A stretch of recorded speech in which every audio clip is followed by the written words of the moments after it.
Abhishek, you wanted to ask something? Yeah, I had a question. I don't know if it's directly relevant to the discrete and continuous infinity that you're talking about. In our scriptures, I think mainly in, say, Yoga Sutras, they talk about like Samadhi states and all these esoteric states. I get this confusion about are there like different states or just you jump from discrete to continuum?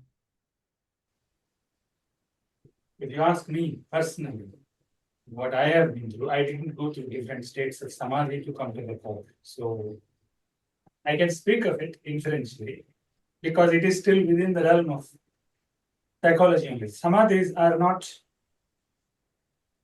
the core of life. They are something that you encounter as you proceed towards the core, as you get absorbed towards the core.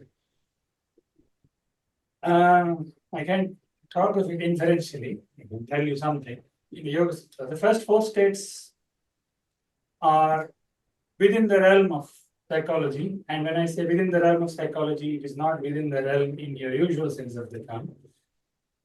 Samadhis are actually stages where you dismantle the psychological framework itself. It is like today you can understand it through computer programs. You have a front end where everything is very explicitly visible, and the users understand only the front end. They don't understand what's happening in the background. IT engineers understand the program, what is happening behind, but the program is not only of one level. The program is of 2-3 levels.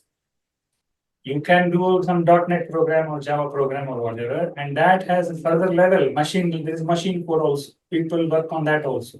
So software, when it is constructed, it's constructed of the basic zeros and ones.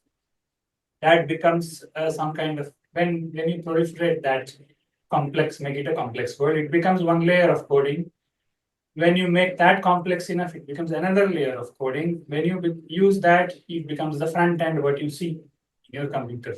There are layers to how the software world is constructed. Very similarly, there are layers to how your mind is constructed. It's a framework of data. It's like a software. And presently, we are at the most superficial layer of it. Only the front end. We are using only the front end. We are not at all going to the back end of it. And if you talk of Jnana Yoga, it doesn't speak of going through the coding and coming to the core. It talks of a direct jump into the core itself. It directly works at the level of the fundamental bits and attempts to break the core cluster itself, the cluster of me bit and that bit. This is the core data cluster which forms the basis of the entire psychological structure. Patanjali Yoga Sutras talk of traversing and exploring the entire field of the mind before coming to the core. But Jnana Yoga does not explore everything on the way as such.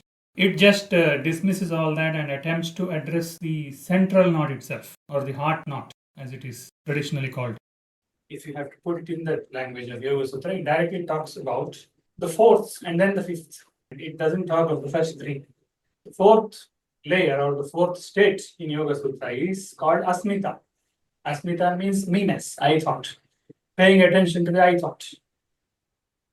But before you come to that, Yoga Sutras talk of first three, another superficial three. Going through concentrating on certain objects and dismantling the psychological process. And then coming to the I thought only in the fourth stage. And that, if you hold on to it, that itself will vanish and the fifth one will happen. So Jnana Yoga doesn't go through stages as such. Yes, so Yoga Sutras goes through it. It goes through various stages and then only comes to the fifth. So the first four, you can say, they pertain to the psychological realm and therefore they deal with the discontinuous reality itself. They don't pertain to the continuum. The fifth one does. Fifth one is called Kaivalya. Kaivalya is another way of expressing continuum. Kaivalya means absoluteness.